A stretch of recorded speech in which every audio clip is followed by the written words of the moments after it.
బాబాయ్ నమస్తే. నమస్తే. ఏం పేరు? విజయ్ కుమార్. విజయ్ కుమార్ గారు ఏం చేస్తుంటారు? నేను retired senior citizen. Senior citizen. Okay. చాలా అనుభవం ఉంది, చాలా మాట్లాడదాం మనం. సో ఇక్కడ కుత్బులాపురేనా? ఇక్కడ చింతల్ ఏరియా. ఓకే. సో ఇప్పుడు ఏం లేదు, తెలంగాణ రాష్ట్రంలో కాంగ్రెస్ ప్రభుత్వం ఉంది. సో పాలన పరంగా మీకు ఎట్లా అనిపిస్తా ఉంది? పాలన పరంగా టీఆర్ఎస్ కరెక్ట్ ఉండే, కాంగ్రెస్ టీఆర్ఎస్ కరెక్ట్ ఉండే కానీ ఈయన వాగ్దానాలు ఇస్తుండు, పనులు అవ్వట్లేదు.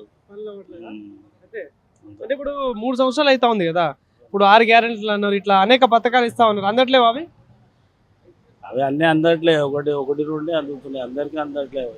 ఇప్పుడు గ్యాస్ ఫ్రీ అన్నాడా, గ్యాస్ రాలే, నాకు 0 కరెంట్ బిల్ రాలే, అది రాలే, ఈయన ఇచ్చింది ఇది రాలే. సన్న బియ్యం అంటున్నారు, దాని సంగతి ఎట్లుంది? సన్నబియ్యం ఒకటి ఇస్తాడు. ఇప్పుడు మహిళలకు 2500 అన్నారు, పెన్షన్ 4000 అన్నారు, అవన్నీ ఏం రావట్లేదు. కేసీఆర్ గవర్నమెంట్ లో ఈ పథకాలన్నీ మంచిగా అందటియా? కేసీఆర్ అమలు చేసినవి అందుతున్నాయి, ఇప్పుడు ఇంకా ఏం రాదు. మరి ఇప్పుడు ఈ కుత్బులాపూర్ నియోజకవర్గంలో ఎట్లా ఉంది ఇక్కడ పరిస్థితులు?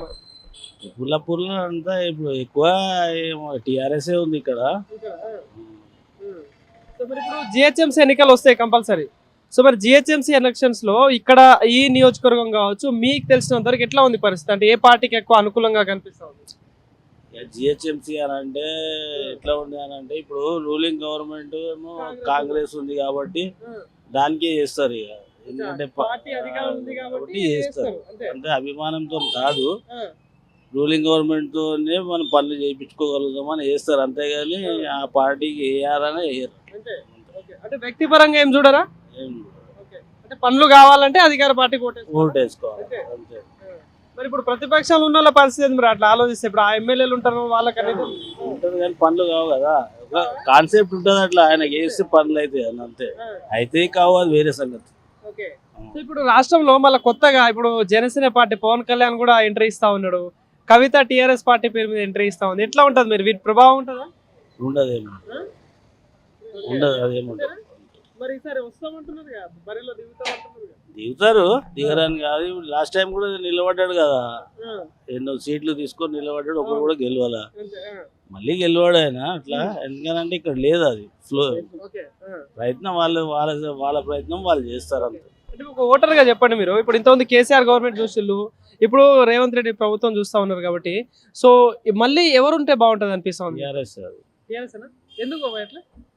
ఎందుకనంటే ఆయన చేసిన అభివృద్ధి అది ఇది పథకాలు అవి ఇవి, ఇప్పుడు యాదాద్రి కట్టిండు, కాళేశ్వరం కట్టిండు, నీళ్ళు ఇచ్చిండు, అన్ని ఇచ్చిండు, అని పెద్ద పెద్ద ప్రాజెక్టులు కట్టిండు. కేసీఆర్ మొత్తం అప్పులు రాష్ట్రం చేసిపోయింది అంటాను కదా. చేసిండు, ఆయన ఉంటే కూడా అప్పులు కడుతుండే కదా, కడతాడు కదా, కట్టకుండానే ఎట్లా తీసుకుంటాడు ఆయన? తీసుకుంటాడు. ఇప్పుడు నేను వచ్చినా నేనే 700 లక్షల వేలు అప్పులు కడుతున్నా అది ఇది అని ఆయన అంటుండు. ఇప్పుడు ఎవరునా అప్పు చేసి అభివృద్ధి చేస్తారు. సో పోటీ ఎట్లుంటది అనుకుంటారు ఈసారి? మరి పోటీ అంటే కాంగ్రెస్ మెయిన్ జనరల్ ఎలక్షన్ వచ్చే వరకు కాంగ్రెస్ కే ఉంటది గాలి, ప్రభుత్వం ఉంది కాబట్టి తర్వాత ఒకటిసారి చేంజ్ అయిపోతుంది, మార్పు అనేది ఉంటది. Okay bye, thank you.